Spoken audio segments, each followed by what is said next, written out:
Now, as one who invented the bicycle theory a while back, I take the view that unless you move forward, you may create a vacuum, which leads you then to be pushed back. But you're the man in the cockpit. You are orchestrating this global trade initiative. What is your sense? Is it possible to remain in a stasis with no backsliding in the absence of forward movement, or does one have to move forward? And if so, what's the most persuasive way to convince people of that?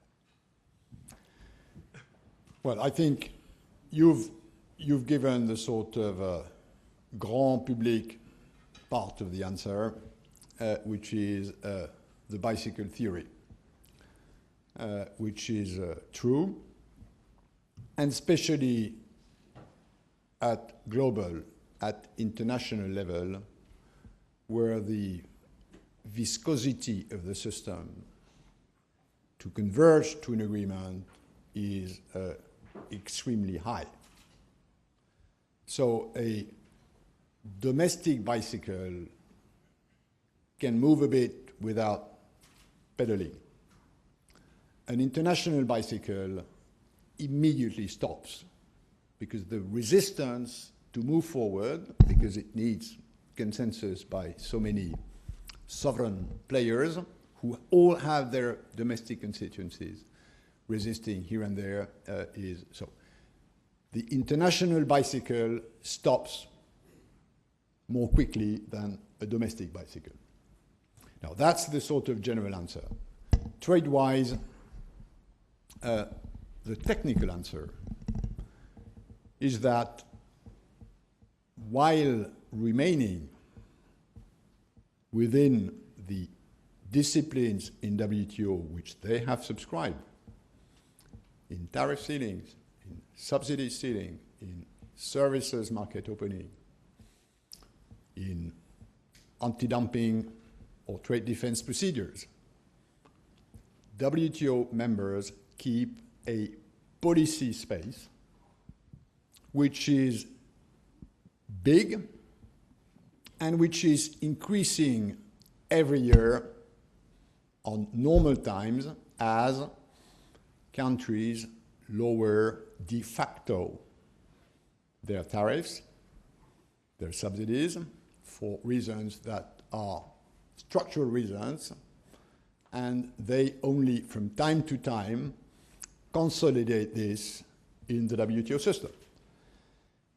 Now, this sort of water, as we call it in our jargon, between ceiling tariffs, applied tariffs, ceiling subsidies, applied subsidies,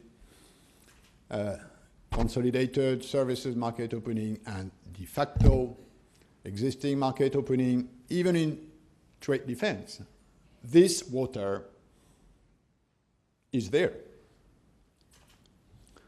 And if it's not absorbed by the negotiation, and a large part of the negotiation, let's say, rule of thumb, 2/3 of this negotiation will be about this, absorbing this water that has appeared during the 15 years which have passed since the conclusion of the previous round. Now, I've been trying to make this case, which is a bit of a theoretical case, in normal times. Now, this crisis shows that it is not a theoretical assumption. What's happening is that, and this is precisely the focus of the monitoring I mentioned a few minutes ago, what's happening is that people, in terms of crisis, are using this policy space. And if you do not absorb it, then the risk that it's going to be even more used in the future remains. So the bicycle, in reality, is not falling where it is. It's moving backwards. Now, I'm sorry to enter a bit into the details, but that's the reality. So, first answer, the bicycle falls because it's not moving. Real answer, the bicycle moves back. And who will be hit by the bicycle moving back? Those who have very little policy space. And who are the ones who have very little policy space because their tariffs are very low and the level of their applied tariffs is equal to their consolidated tariffs? US, EU, Japan, Canada. Because this policy space is unevenly distributed among members, and rightly so, because developing countries have always made the case successfully and to a large extent legitimately, in my view, that they need more policy space than developed countries. So the straightforward answer to your question is, if we don't do that, the bicycle will move back, and the cost of moving back will have to be borne by basically EU, US, Japan. That's something which they need to understand. Okay, couple questions in the back. There's a young lady, and then Howard, and then we'll come back up here. Go ahead, Susan. Yeah. And please identify yourself, and then fire away. I'm Susan Aronson, George Washington University. It's a pleasure to have you here in Washington. I'd like to ask you a question about the trade policy review process. You mentioned in your remarks, for which I'm very grateful to hear, one of the great benefits of the GATT-WTO has been transparency, certainty, and rule of law in the system. And in recent accessions, such from China onward, these countries have been required to enforce the rule of law throughout all their territories, including their special economic zones. And I'm just wondering if any government has asked the trade policy review process to look at rule of law questions which can impede market access as much. It's an indirect subsidy. For example, if a government, let's just say Cambodia, ignores its own labor laws, or another government ignores intellectual property laws in the interest of maintaining employment, is that not as much of a threat to market access as a direct subsidy? Thank you. Well, trade policy reviews in the World Trade Organization, and we now have, thanks to the crisis, two sorts of trade policy reviews: the vertical country-per-country trade policy reviews and the horizontal trade policy reviews, which we have inaugurated in January. These trade policy reviews, and notably the country-per-country trade policy reviews, are focused on whether or not the trade policy development of our members fit with their commitments. And their commitments, as normal in this fragmented system of global governance, have to do with trade. Now, the ILO does labor policy reviews, which have to do with the implementation by ILO members of the commitments which ILO members have subscribed under the form of treaties, conventions, in the field of labor. The Human Rights Council does human rights country reviews, which assess whether or not, and that's done by the peers, a country fits with the commitments it has taken in the field of human rights, which is this compartment of the global system. True, we do not have a big umbrella organization where the whole commitments of all countries in all remits of the international system would be reviewed. And if I had to describe this big organization, I'm not sure you would like it. Nor would I, probably. So that's an issue of this sort of famous issue of coherence. Of course, labor rights have consequences of competitiveness. Of course, short-term currency developments, which are the remit of the IMF, have short-term an impact on the competitiveness of an economy. There are bridges here and there. There is a bridge between the GATT rules and what we call, in a jargon, currency manipulation. The GATT says that basically you cannot frustrate the commitments of trade opening which you've taken through manipulation of your currency. So there are some bridges. The ILO, July last year, adopted a binding declaration saying that not only the members of ILO are resolved to implement the core labor conventions, basic union rights, basic equality of salary between men and women, no child labor.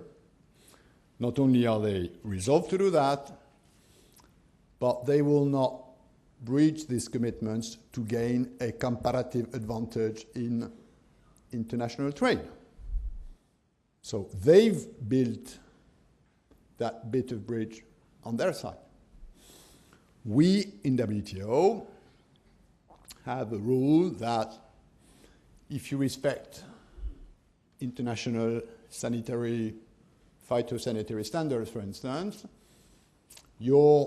and if you use them as an obstacle to trade, it's okay.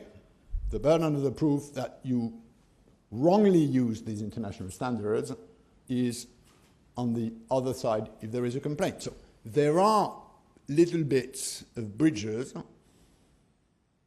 which appear. There is a WIPO. There are international treaties on intellectual property protection.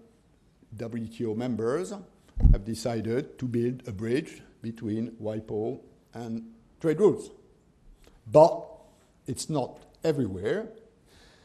And at the end of the day, members of all these organizations, all these networks of commitments are the same. And the theory of international law will tell you that their duty is to respect simultaneously all the commitments that they've taken in these various treaties, which is why, in theory, there is no coherence problem. We all know the practice may be slightly different, which is why these bits of bridges between these various islands of the archipelago of global governance are slowly appearing here and there. Pascal, since you've mentioned building bridges, could I ask you about an area where I think you're going to have to build a new bridge? You mentioned the negotiations on climate change, and you particularly mentioned the positive prospects for reducing barriers to trade in energy-related, environmentally friendly goods and services. But I must tell you, I, and with some others here in the room, met with a group of congressmen on Wednesday, one of whom, very pro-trade, suggested that the coming climate change legislation in the United States might become, and I quote him, the Smoot-Hawley tariff of the 21st century. In other words, a great fear that climate change initiatives could provide a huge new foundation for trade protectionism. The work we've done, and you know that, suggests a need to build a bridge, and a very prominent and hopefully effective one, right at the outset between the climate change regime that is coming and the trade regime which you defend. How do you propose to do that? Well, I mean, I think the previous question leads us on the right path. I am fine intellectually, because it's my members to decide, to build a bridge between WTO and the climate change island, provided there is an island. I can't build a bridge if there's no island. Well, I can start building a bridge, won't go that far. So what we need is a climate change island. And that we don't have. And the climate change island sort of substance is what's the burden sharing on CO2 emissions for the future, plus what goes with it in terms of finance, technology transfer, a bit for mitigation, a bit for adaptation. But, you know, they have to create the island.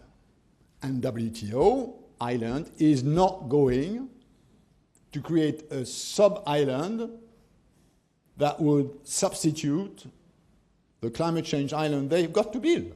And by the way, if they're not able to build the climate change island, how could WTO members, who are the same, build it around WTO? So that's the issue. If there is a climate change island, building a bridge, we will do that.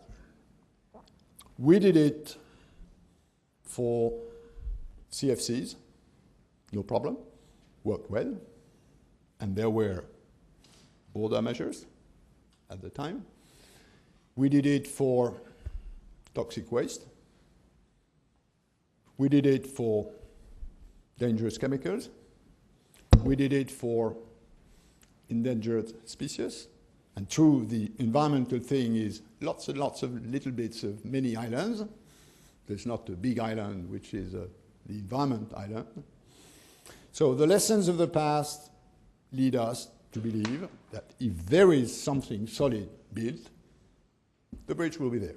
Now, that's the political answer. Technical answer, and we've started thinking about this, is that, as usual, with this type of concept that in order to avoid leakages of good behavior, you need border measures, that's slightly more complex. Take the example of measuring the carbon footprint of imports, so that if the carbon footprint is negative, that is, if what you import has a higher carbon footprint than what you produce, then adjustment at the border. Looks great. Now, what if the carbon footprint of what you import is lower than what you produce domestically? The logical answer is adjustment, an import subsidy. Great idea for the WTO. Nobody ever in the WTO dared, and surely not the Director General, suggest that in order to stimulate trade, you should have import subsidies. So maybe we're going to that. And mind you, it's not a theoretical case. Given the time where a number of emerging countries stepped in the production of what they now export on rich markets, quite a large part of this, not everywhere, not for everybody, but is done with production methods that are much more modern and much less CO2 emitting than what good old European or Japanese or US industries would do. So that's for the technical part of it, but again, if we need to come there, we will come there. It's not going to be a political issue, but we cannot, should not, try to find in the remit of the World Trade Organization, which has to do with trade rules, an environmental negotiation which has to take place in another part of the system. Okay, in the back, Howard, and I think there are a couple people in line back there. Then I'm going to come back up here. My name is Howard Rosen here with the Peterson Institute. I was gratified to hear how much of your remarks you devoted to the nexus between domestic adjustment policies and international trade. As you know, many of the international organizations have now been talking about this, but none of them have been willing to take a leading role in translating the rhetoric into action. Given the extent of your remarks tonight, I'd like to ask you, is the WTO ready to take an aggressive leadership role in promoting adjustment programs and helping countries develop those programs and maybe even try to implement them?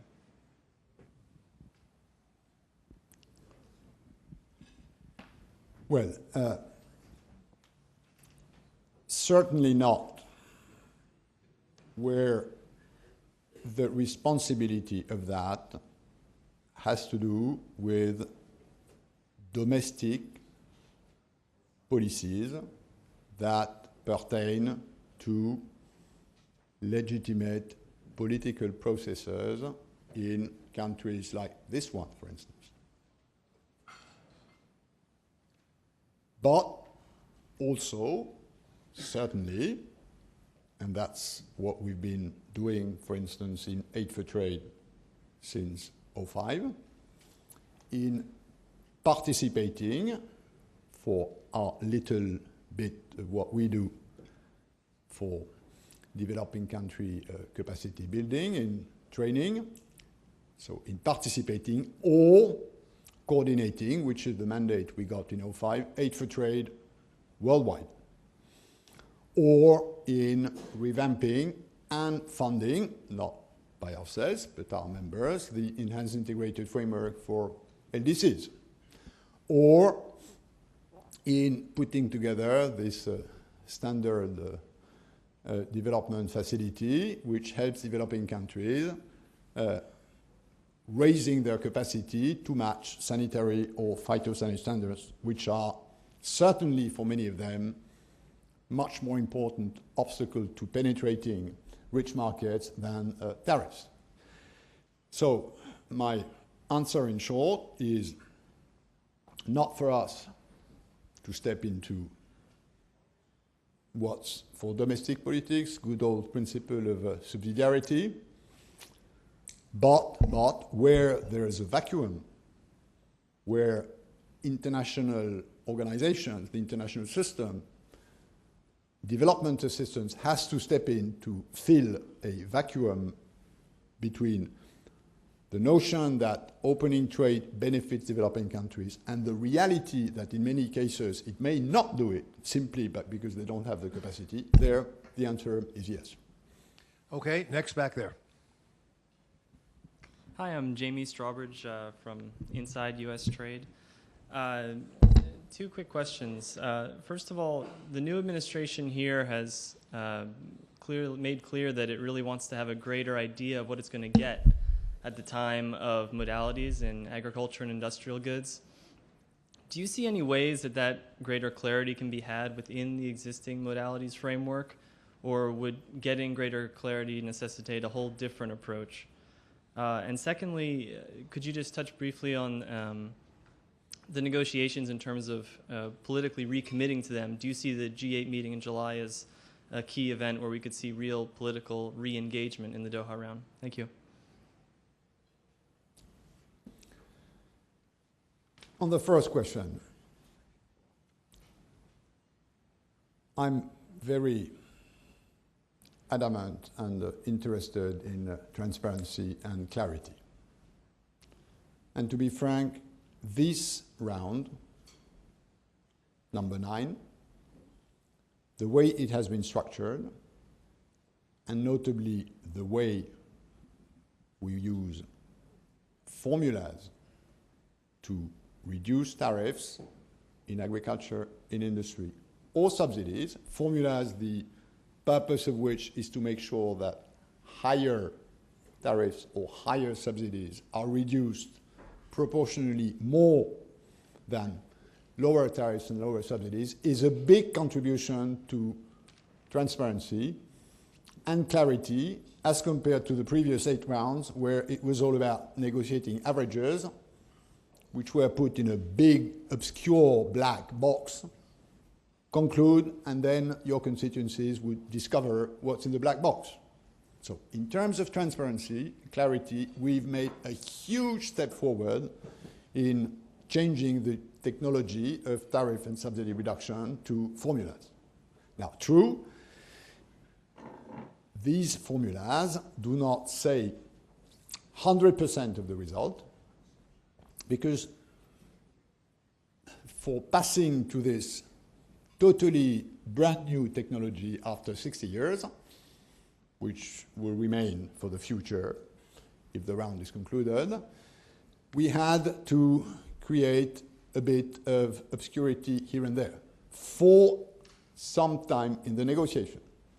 Sensitive products in agriculture, flexibilities for industrial tariff reduction for developing countries, special products in agriculture for developing countries. So true, there remains a bit of unclarity at this stage, although for sensitive products in agriculture, which is the flexibility which developed countries have, this problem has been basically solved.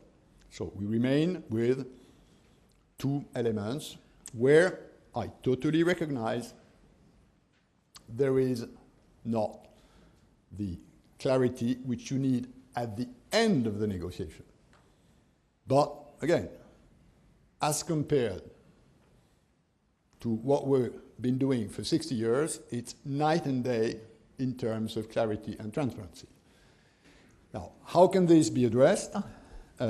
Either you try and provide a maximum of clarity before the scheduling process, or you provide the final clarity at the moment of the scheduling process, and only schedules are legally binding, or you have something in between.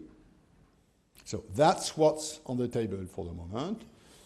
And there are ways and means of checking with a number of trade partners, sort of reminding what used to be done in request and offer, where tests were made and then adjusted. There's plenty of scope for that, and the number of players is well known. How many countries among the 153 members of WTO will apply the formula for tariff reduction in industry? 1/5 of that, maybe 1/4. So it's not a huge problem. It's a problem. I'm not saying it's a marginal problem, but it's not a huge problem. And if there's political will, and if that's what has to be done to move to the conclusion, it's perfectly doable. Now, that's not the only area where a bit of clarity needs to appear. Some countries, this one, to be very precise and frank, negotiated in Hong Kong in 2005, a 3% flexibility on duty-free, quota-free access for least developed countries. Since then, least developed countries have been asking repeatedly, where would these 3% of tariff lines be chosen by the US? To my knowledge, we also still lack clarity on this one. So, a bit of clarity here, a bit of clarity there. Trading off clarity might be a good suggestion. My colleague Jeff Schott has a two-handed, very brief comment or question, and then I'm going to come back up front and turn to Frank Vargo. I'm very glad that you brought up the need to have negotiations on a line-by-line or sector-by-sector basis in a few areas on agriculture and NAM, on non-agricultural market access. But it seems to me that the negotiators have been going around on circles and not having the flexibility to proceed in that in the absence of negotiations in another important area of the agenda, services, and where there haven't been negotiations and where you don't have a formula. How do you engage all three together so you actually have an ability to garner political forces that would support the flexibilities that you say are needed in all these areas? Well, true, services remain with the medieval technology of request and offer. We haven't yet evolved our technology to the point where the average degree of opening on services or the quantification of a protection in telecoms or distribution or dredging is doable. So, because the services negotiation remains with a request offer, the mandate which was agreed in Hong Kong was that the final round of request and offer in services would take place after the establishment of modalities, which are the parameters together with the formula which you need to schedule in agriculture and in industry. And my sense is that we can perfectly do that. I've always said to the members and in public that once you've established these formulas and the parameters you need to schedule, including in having tested the impact of flexibilities, you've got one track that does that, you've got one track that does the services negotiation, and you've got a third track that toilets the legal language of what's already on the table in most of the other areas. So doing this simultaneously instead of doing this sequentially, once you have the necessary elements to schedule, is in NAMA and in agriculture, is perfectly doable. And I recognize that it would sort of exercise, it would create a bit of momentum, because as we all know, request and offer negotiations only work when negotiators know that the train is going to leave the station, and they'd better be in it than remain outside the train. That's a well-known psychology of request-offer negotiations. So we have to combine the psychology of request-offer negotiations with the technology of formulas in the other areas. I recognize it's a bit complex, probably a bit too complex, but it's doable. Frank?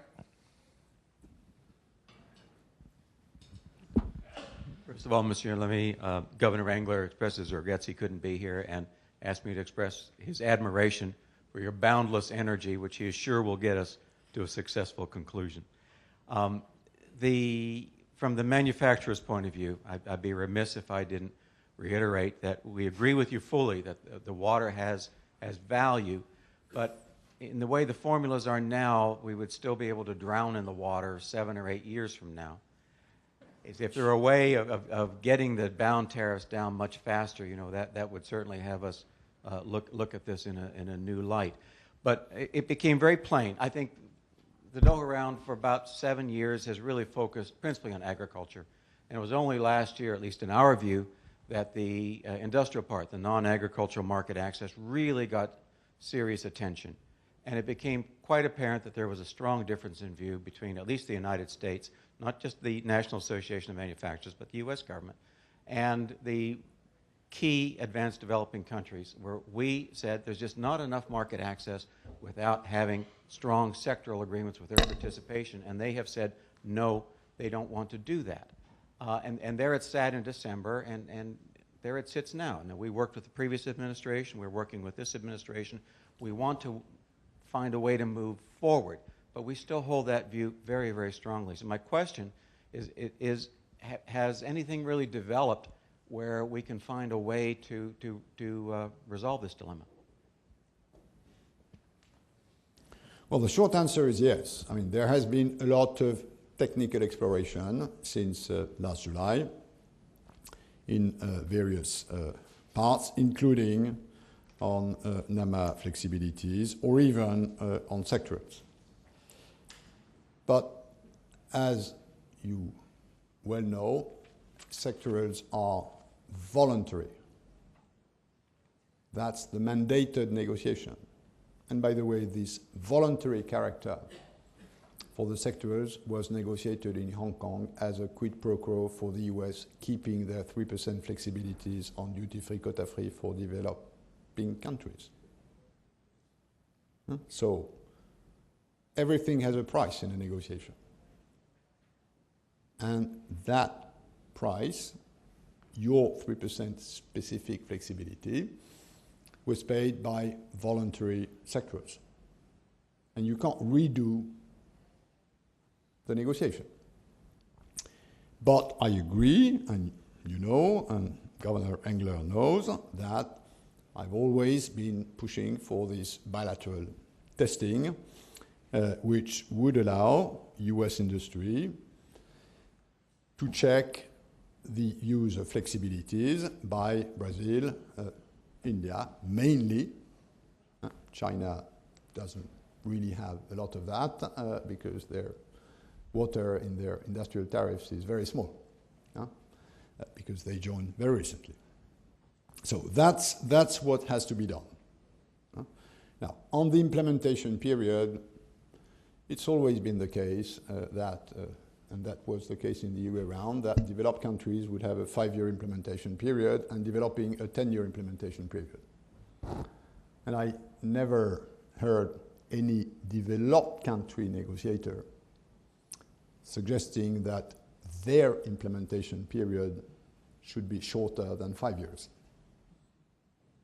Unless I miss something during the 7 years, and I'm usually paid, not that well, but paid to check that sort of signal, sort of new thing that appears in the sky. And by the way, in the case of the US, who had a problem with textile clothing, the US will have a 10-year implementation period, which, as far as I know, the National Manufacturers Association has not objected to. So, you know, we all have our offensives and our defensives.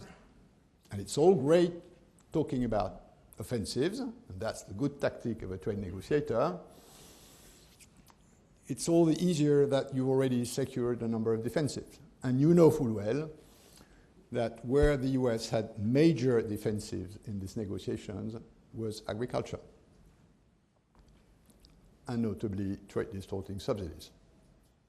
And I will not give you the list of all the major defensives which the US have cleverly, as it should be, secured in trade distorting domestic subsidies, but it's quite impressive. And of course, others look at that. And given that agriculture politically was the sort of main tune of this negotiation, and you may like it, not like it, I don't have to like it or not, but that's a political reality. So agriculture has given a sort of tune, and the package which is on the table, which is nearly finished on agriculture, gives a tune to the other topics. And what the US have negotiated on their defensives on agriculture, while they still have to secure a number of offensives, sort of, you know, saturates a bit of the box of the negotiation. So, if I were in your boots, I would do what you do. I would say, not much in the formula, water, new trade flows, that's what we need. So it's all going to be about sectors. I would do exactly what you do. But I would know that at the end of the day, my benefits in the negotiation will be removing the water, which I believe has a great systemic price, B, cutting down on tariffs in many countries which are major markets for US industrial exports, with the formula and the flexibilities, assuming these flexibilities will not all be used against US. That would be very strange. If I'm Brazil and I have to look at where I will lose the limited flexibilities I have, plus the anti-concentration, I'm not sure I'll see US industry as my major competitor. I'll look at another part of the world, as you well know. So all in all, you're right to pitch strongly on sectorals, but it will be an add-up to removing the water and the impact of the formula in cutting tariffs. Now, not for me to tell you what the right proportion is. That's something for the negotiators. But again, let's look at, and that's what I have to do with you, even if I feel I'm becoming a bit too frank. Let's look at the big picture.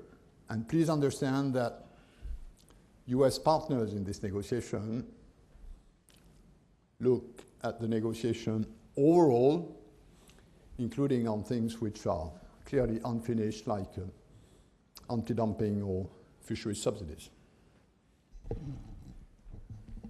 You're not becoming too frank at all. Keep going. I've got two in the... That's the where next, I should stop. No, not at all. I'm going to go to the next two in the back and then back up front. Hi, Doug Palmer with Reuters. Well, actually, I was going to observe that you sounded rather frustrated with the U.S. position.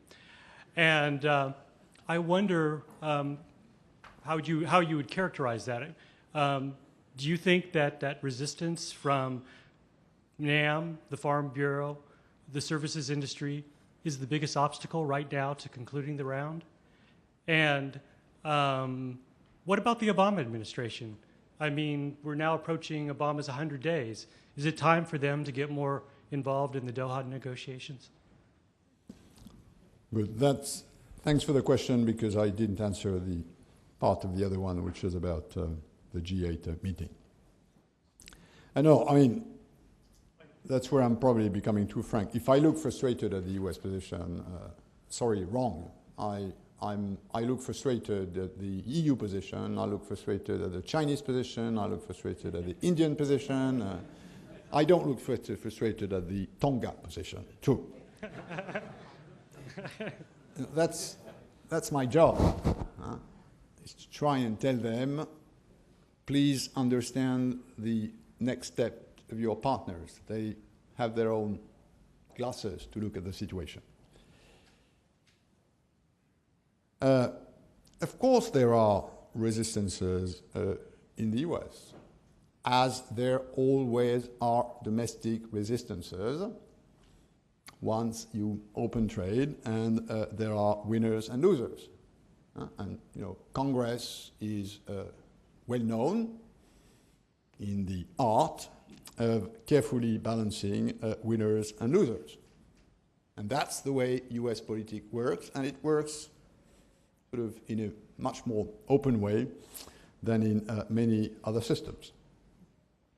So yes, there are resistances, and we all know that at the end of the day, the mix of US trade policies, it's like a good cocktail, is 2/3 Congress, 1/3 administration. Assuming, by the way, the administration is ready to sweat a bit on the two other third. So, lining up the constituencies, making sure that the deal is palatable is formidably important for the US. Again, not least because this happens very much in the open. And I think that's key. And I would never recommend to a US negotiator, who, by the way, would never ask my advice on this, whether or not it's okay for Congress. None of my business. But I know enough of that to have a sort of a personal feeling. So, this administration, which is a new one, has decided they would say nothing about trade during a certain period, because they needed to review what was on the table, to clean up their mind, to start getting their strategy right, and as all good negotiators, once you got your strategy right, starting devising the first tactical steps of that. Takes a bit of time. Takes all the more a bit of time that there are a few other fishes to fry in this country, notably in the relationship between the administration and Congress, which is, again, in trade extremely sensitive because it basically is automatically bipartisan. The examples of non-bipartisan trade legislations for the last 30 years are quasi-zero. So for all these reasons, it takes a bit of time. I mean, I suppose most of you listened to what the US President said in various meetings he attended, London G20, the Summit of the Americas. Most of you are aware of the speech Ron Kirk gave yesterday at Georgetown University. Things are, I believe, starting to clarify. And the wish of the rest of membership is that these steps are taken as soon as possible, notably because for many developing countries, this question of the conclusion of the round is much more urgent this year than it was last year because of the crisis and because for many of them it's the only little bit of blue sky, which I think the US President, and that's the feeling I got when I attended the G20 in London, has also gotten right, having listened to what other G20 members were saying. And I attended 13 G7 summits, 10 as a Sherpa, 3 as a participant. I can tell you, trade in the G20 and trade in the G7 is night and day. And why is it so? It's very simple. Because for G7 members, trade was not that important. For G20 members, trade is hugely important. Anybody having attended the London G20 would have realized that China, India, Indonesia, Brazil, Mexico, Argentina, I mean, the African Union, all made very, very converging and strong pictures on this issue, which I think this administration listened to very carefully. That's, sometimes body language says a lot.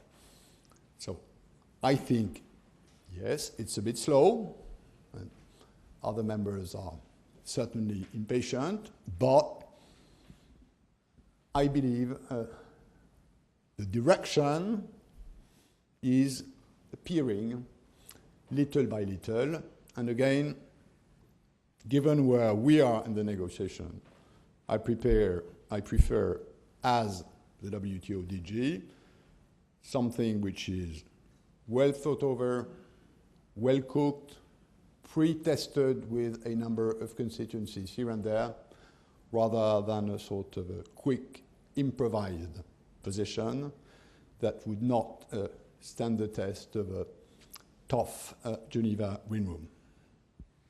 Now, when this, I don't know.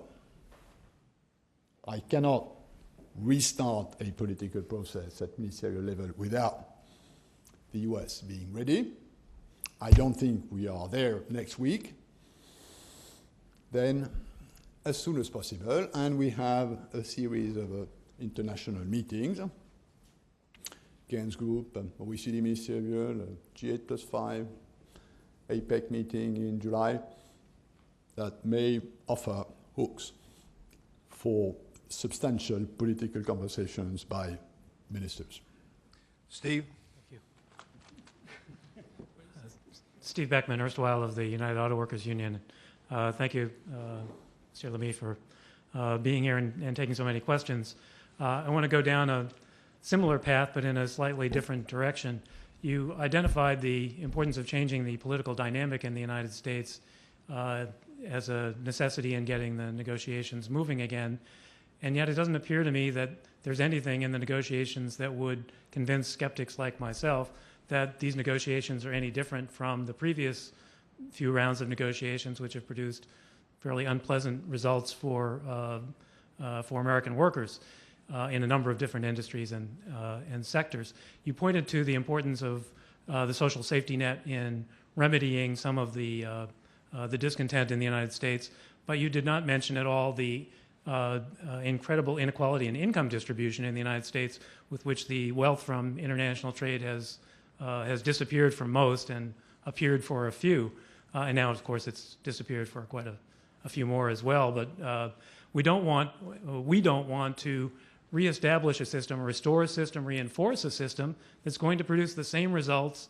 as those that have produced a huge trade deficit for the United States for the last 20 years, one that is unsustainable by general recognition, and undesirable for a variety of reasons, not the least of which is that the money generated contributed to the financial disaster that we are currently experiencing and the international nature of it. So in the absence of bringing some issues such as worker rights onto the agenda in order to change the dynamic in the United States, why would you think that there's going to be any chance of building broader support here for an agenda that carries very little relevance or potential for improvement for most workers and citizens? Well, the official answer to your question is that there is a place to negotiate worker rights in the international system, and this place is ILO, International Labour Organization.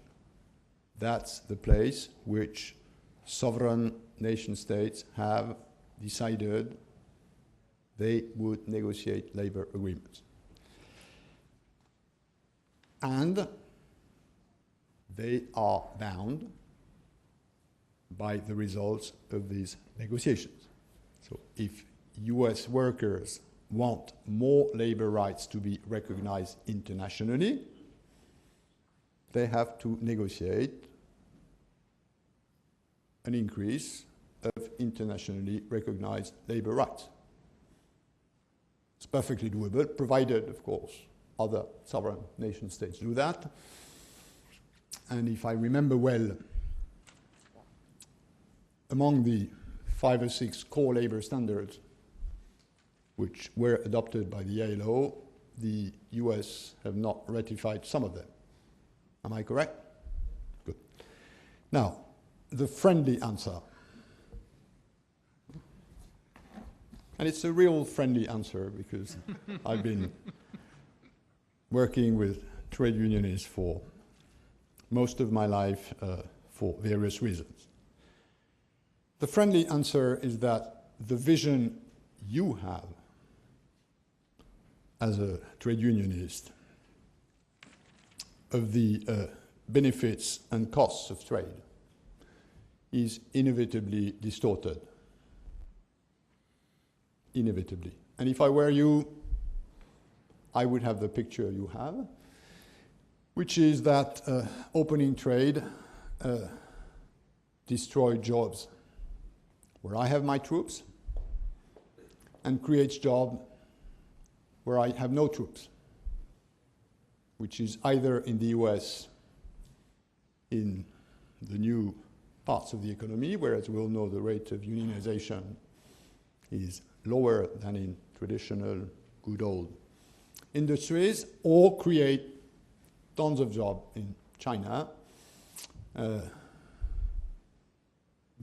trade unionists, of which, as if I'm well informed, not really in the center of the international trade union movement. So you lose. And when you're a trade union and you lose members, you're unhappy. So that's inevitable. But this doesn't change the fact that overall, trade opening has created millions and millions and millions of jobs. Again, that's the view of an economist, and I can understand why a trade unionist may not be pleased with that. And in the debates I have regularly, and you probably know I regularly interact with international trade union movement, my pitch has always been, because I have a sort of bias in this direction, the solution is in making trade unions stronger in developing countries. But you will not, in WTO, under trade regimes and trade rules, substitute the fact that the trade union movement is weak in many poor developing countries who are growing rapidly through international trade. And as far as income distribution is concerned, please don't you drag WTO into income distribution debates. We are in the business of creating welfare by proper, regulated, more open international division of labor, and that's what we've been doing for 60 years, and it has created, again, tons and tons and tons of jobs and welfare. Now, how this welfare is distributed, not for us, subsidiarity. Not for us. And this notion that the US trade deficit is one of the reasons why there is unemployment in the US does not stand a minute the test of numbers. 3 years ago, the monthly deficit of the US was $70 billion a year. High employment. Today, the monthly US trade deficit is $25 billion. Tons of jobs have disappeared. So the source must be somewhere else. It's not trade. And this notion that the problem of trade deficits have to be addressed through trade policies, I'm sorry, but I don't agree with that. Trade policies can address tons of things, and notably if they are linked to increasing competitivity and putting, as I said in my remarks, the necessary comforting factors for the part of the economy which is reshuffled by international division of labor. But the US trade deficit has much more to do with the US saving rate than it has with trade policy. And by the way, I'm giving exactly the same message the other way around to China. So that's the real issue. Arvind?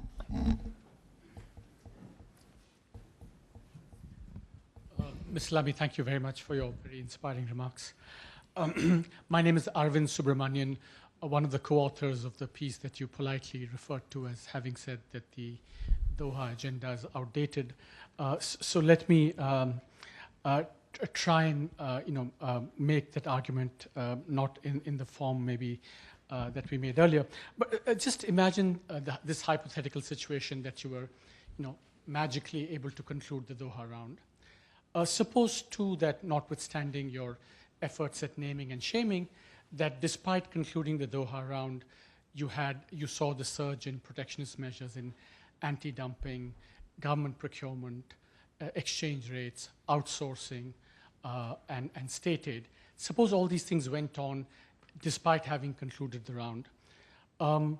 What would that signal about the credibility of the trading system that is not seen to be addressing the burning problems of the day that need addressing? Or to put it slightly differently, could you not actually generate more interest, more political and private sector interest in actually moving things forward for the WTO by actually refashioning Doha to include all the issues that in fact are the source of the problem in the current crisis that you so eloquently spoke about? Yeah. Well, thanks. That's the before last question I'll take. Huh?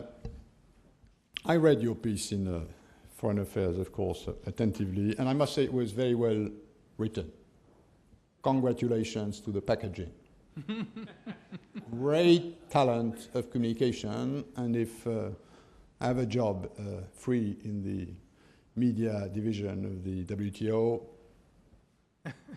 there will be a competition, because I always recruit on competition, but you have good chances of winning it. Now, on substance.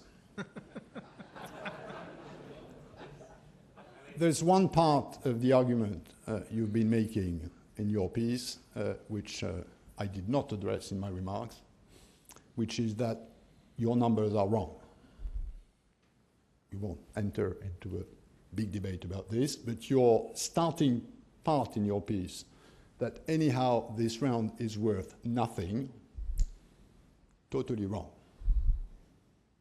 And sorry about that, but we have numbers. And what I read in your piece, I didn't really see where your numbers were. And of course, it's very important, because when then you make the argument that the thing should be refashioned, as you say, if there's not much on the table, it's rather convincing to say, oh, why sweat for this meager piece of bone? So that's very important. So the reason why I think they should sweat for the piece of bone is that it's a big piece of bone. Second, as I tried to explain, how should we put it? WTO is not really in the fashion business. Our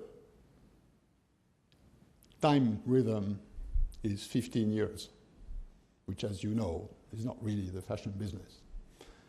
We start around, takes between 5 and 10 years to conclude, and the implementation of this will take 5 to 10 years. So all in all, may even be 20 years, which is why, by the way, exchange rates do not matter at all.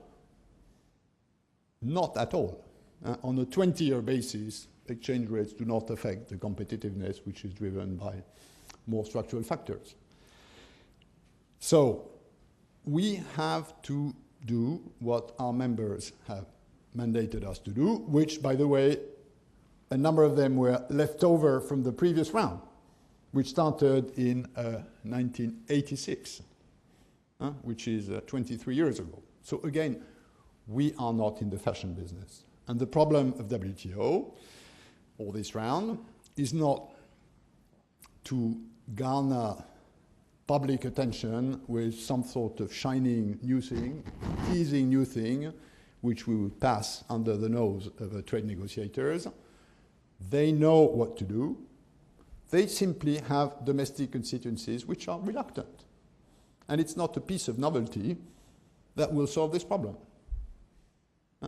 EU poultry, US cotton, Indian sensitiveness on livelihood farming, Japanese rice. They are there. And they've been there for a long time, and it's been a constant work of tackling this bit by bit, eroding here, eroding there, putting together packages. So that's the business we're in. And again, I don't think any of the topics which you suggested in your piece would have any credibility for WTO members who are politicians if what they've agreed to do is not done first. Energy, plenty of interesting questions, but second range questions. Cartels, transit we do in the negotiation, tariff, got no tariffs. Subsidies, yes, there is potentially a problem with energy subsidies, but second round as compared, for instance, to agriculture subsidies, whose distorting effect is absolutely obvious. Nothing to do with tariff peaks, whose distorting effect on trade is absolutely obvious. So let's start with the obvious, and then if we conclude the round, we'll have time to think about suggestions of this kind, which I'm not saying do not make sense. Academically, this is interesting, but it's not the political reality of today, notably for developing countries. Pascal. Last question. Another question? I said before last, so there's one last. One last. Yeah, sure. Thank you. Jim Berger from Washington Trade Daily. I'll make it a short question. I appreciate your comments today over an hour ago. I think, if I'm not simplifying things, that you said a successful conclusion to the Doha Round would be equivalent to a global economic stimulus.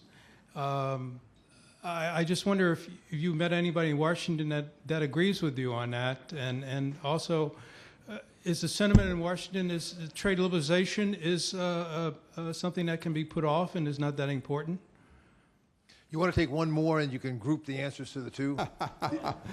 The gentleman there, the gentleman there has been waiting a long time. Yeah, so far away. Thank you. This is Zheng Xin from Caijing Magazine. There are claims that China is not putting on anything on the table in Doha. But from a Chinese point of view, if the United States is not opening its agriculture sector, that's fine. We don't care. What's the, say, China may just continue protect its own financial services sector and also its, say, telecom sector. So, I mean, what are the real incentives for the Chinese and how to bring China seriously back to the table? Thank you. That's good. Your last question asked you about the two biggest trading countries, and so you can give a diagnosis for both and bring the round to a successful conclusion. Well, short answers. Stimulus. If my memory is correct, the US amount of duties collected on imports per year is in the order of magnitude of $25 billion. Is that right? No, it's more than that. About 30. 30, okay. Half of that is textile, clothing, footwear. So there's a 15 billion a year gift for the US consumer. Tax cut. Tax cut.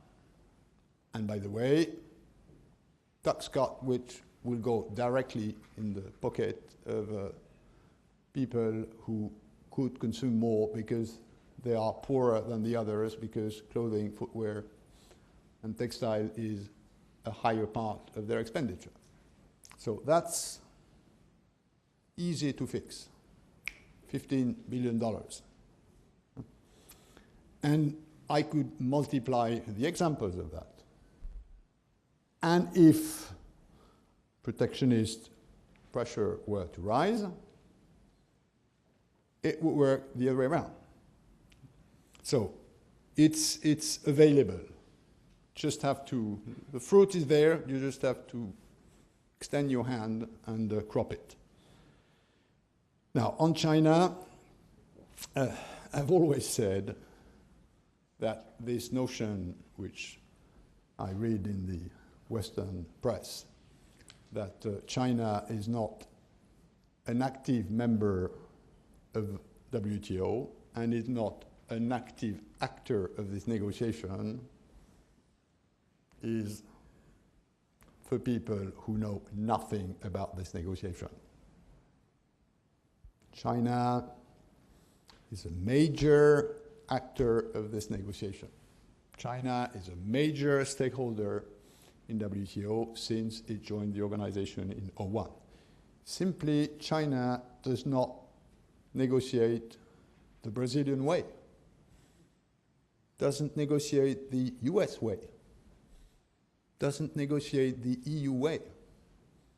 The Chinese negotiate quietly, which of course for the media is a terrible problem. But please understand how much of this cultural bias influences Western media when they talk about China in WTO. They know everything about every detail of the negotiation. They've got dozens of extremely brilliant brains analyzing every month, every move by every actor on each bit of the exchequer. They spend a lot of time thinking about the next move. They spend a lot of time applying this good old Sun Tzu principle that the easiest battles are the ones others win for you. So they'll spend a lot of time thinking, and they will keep their powder dry if India, Indonesia, US, EU, Brazil, who like to show that they're maneuvering, they're doing things, they are saying things, they love that. And they will keep their powder where they, after careful analysis, have made the diagnosis that nobody's going to run for them on that. And there you can be sure there will be a negotiating energy. So please remove, and I'm again talking maybe too frankly, but I can see this system from within. I can see them, the way they work, the way they move, the way they talk to the others, the sort of connections they have. Simply, you have to be sort of acculturated to the Chinese way of doing things to understand. So they are very active players. They paid their entry ticket in the WTO a high price, which, by the way, they don't regret today. Think a bit of what the trade worldwide would be today if China had not joined the WTO in terms of protectionist pulsions. So they did it well. They took the right decision. True, some of them believe that they paid a bit of a high price, but you don't hear them so much in recent times. And they know that although they are what we call in our jargon a recently acceded member, this round will not be a free round. Yes, their tariffs, for instance, the Chinese average tariff on agriculture is lower than the EU average tariff on agriculture. So they entered at levels which are very low as compared to their colleagues in developing countries and sometimes even their colleagues in developed countries. So they have, and this needs to be understood, they have less margin of maneuver than many of their colleagues which are much more ancient in the WTO in developing countries. But they know that for political reasons, they will have to pay in this round because what they will get, like the others, is a strengthening of an insurance policy which has a huge value for them, even if with time they succeed in rebalancing the sort of export part and the domestic part of their economy. Pascal, you have once again exhibited your encyclopedic knowledge and your creative leadership on this whole range of issues, not to mention considerable stamina and also very admirable candor. I think the only tribute greater than the big audience for you on a Friday night was that everybody stayed until 9 p.m. and indeed a bit after. Sorry about that. That's your fault. We thank you enormously. We wish you the best of success with carrying these initiatives forward. For all the debate, for all the difference on details, I think it's fair to say that most of the people in this group are with most of what you are doing, and we therefore wish you well and hope we can continue to help as you proceed with your enormously challenging responsibilities. Thank you for sharing them with us tonight.